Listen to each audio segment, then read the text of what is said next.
Assalamualaikum warahmatullahi wabarakatuh. Halo teman-teman semua, berjumpa lagi bersama saya Oyan di channel Oyan Sport Bike tentunya. Ini di belakang saya ini adalah stasiun kereta api Tegal generasi ketiga, teman-teman. Oke, di sini saya akan mencoba sedikit membahas mengenai stasiun kereta api Tegal generasi ketiga, dan juga nanti kita akan coba untuk membahas mengenai stasiun kereta api Tegal generasi pertama dan generasi kedua ya. Nah, ini adalah stasiun Tegal generasi ketiga peninggalan perusahaan kereta api swasta Semarang Cirebon Stromsra Maskapai atau SCS ya. Memang perusahaan ini itu merupakan perusahaan swasta yang cukup besar ya di Hindia Belanda. Stasiun Tegal dengan kode stasiun TG ini merupakan stasiun kereta api kelas besar tipe A yang beralamat di Jalan Semeru, Kelurahan Selerok, Kecamatan Tegal Timur, Kota Tegal, Provinsi Jawa Tengah. Stasiun dengan elevasi ketinggian 4 meter di atas permukaan laut ini itu berada di kilometer 148 plus 110 di lintas Semarang Poncol, Tegal hingga Cirebon, dan berada di 0 km di lintas Tegal, Selawi hingga ke Perupuk. Stasiun ini dulunya dibangun oleh perusahaan kereta api swasta Hindia Belanda Semarang Cirebon Stromsra Maskapai atau SCS dan mulai beroperasi itu pada 1 Mei 1918. Hampir semua kereta api yang melintas di lintas utara berhenti di stasiun Tegal ini, teman-teman. Mau itu kereta api barang maupun kereta api penumpang, terkecuali KA Argo Bromo Anggrek ya, karena memang KA Argo Bromo Anggrek itu merupakan kereta api spesial atau kelas unggulan milik PT Kereta Api. Asal teman-teman tahu, stasiun Tegal yang sekarang ini itu merupakan stasiun Tegal generasi ketiga ya. Stasiun ini didesain oleh Henry McLean Pond yang merupakan arsitek kelahiran Master Cornelis di Hindia Belanda di kala itu ya. Dan memang Henry ini sangat dekat sekali dengan para petinggi di perusahaan SCS. Nah, maka dari itu beberapa rancangan bangunan milik SCS itu dipercayakan kepadanya ya. Stasiun Tegal generasi ketiga itu dibangun untuk menggantikan stasiun Tegal generasi kedua yang berlokasi di sebelah utara ya, dekat dengan pelabuhan, yang tujuannya untuk proyek percepatan perjalanan kereta api milik SCS. Jadi jalur kereta api lintas Tegal hingga Brebes yang sekarang ini itu merupakan jalur kereta api generasi kedua yang dibangun oleh SCS berkolaborasi dengan perusahaan kereta api negara Stadspoorwegen di kala itu. Sedangkan untuk jalur SCS generasi pertama itu berada di sebelah utara ya, tepatnya berdampingan dengan Jalan Raya Pantura, teman-teman. Jalurnya itu berawal dari stasiun SCS generasi kedua yang berada di Jalan Panggung Timur mengarah ke arah selatan dan berbelok ke barat memotong di Jalan Panggung Timur dan di Jalan Setiabudi. Selanjutnya jalur mengarah ke arah selatan dan terdapat pemberhentian di sekitar Pasar Pagi Tegal. Untuk selanjutnya jalur memotong di Jalan Jenderal Ahmad Yani dan berbelok ke arah barat yang sekarang menjadi Jalan Kauman Timur. Selanjutnya jalur memotong di Jalan Jenderal Sudirman berdampingan dengan Jalan Raya Pantura. Dahulu terdapat pemberhentian di sekitar pertigaan Jalan Gajah Mada sekarang. Mungkin lokasinya sekarang itu yang menjadi area rumah makan Padang ya.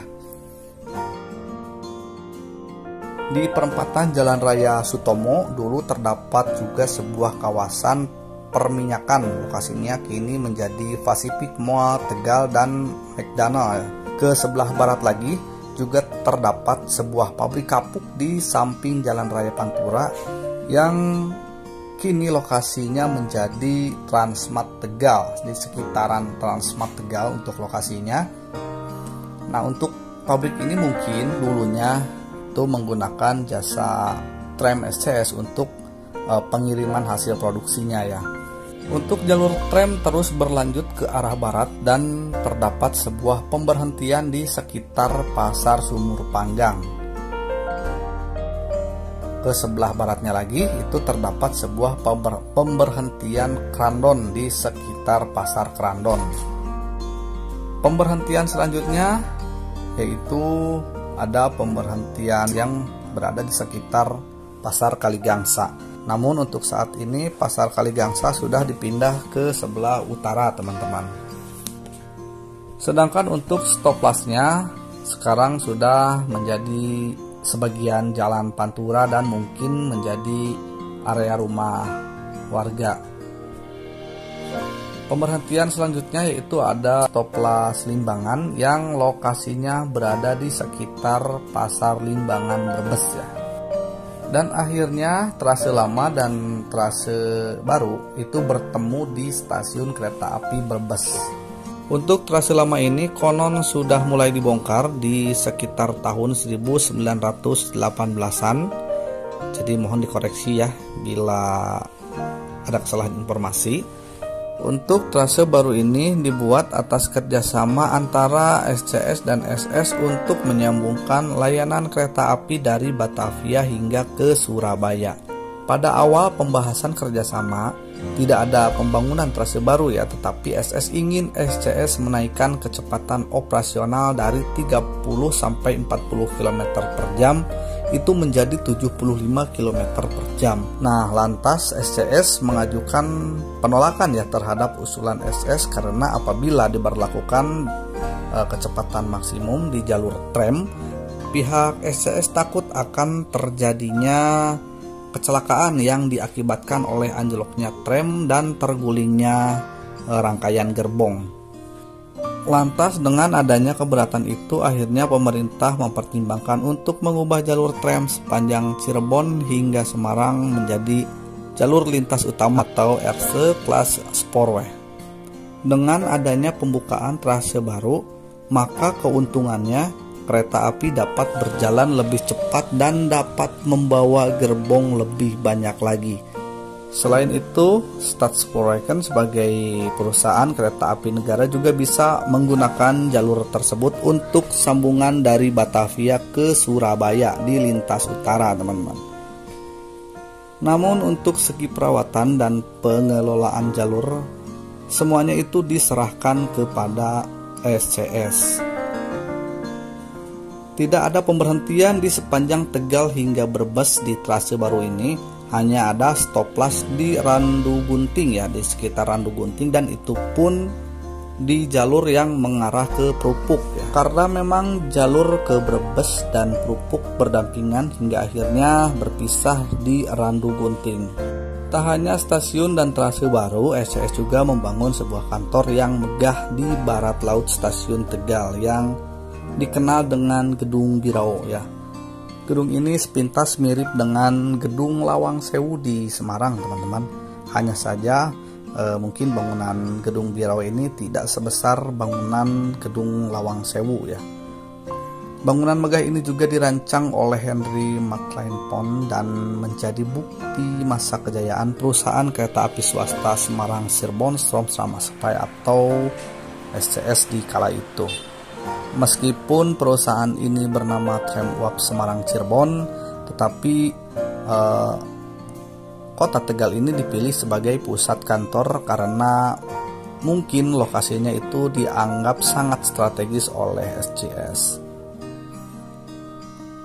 Bekas gedung kantor milik SCS yang terkenal saat ini merupakan gedung kantor generasi kedua ya.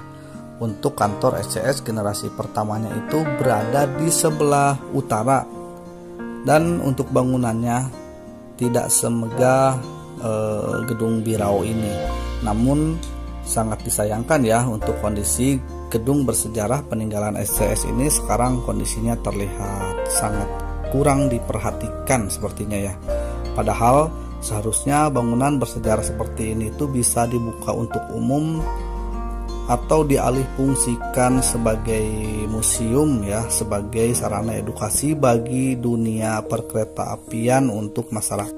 Dan oke teman-teman, Dari stasiun Tegal generasi ketiga ini, sekarang kita akan mencoba untuk menyusuri letak di mana untuk stasiun Tegal generasi pertama dan generasi keduanya ya. Berarti kita harus bergerak menuju ke arah utara, menuju arah pelabuhan.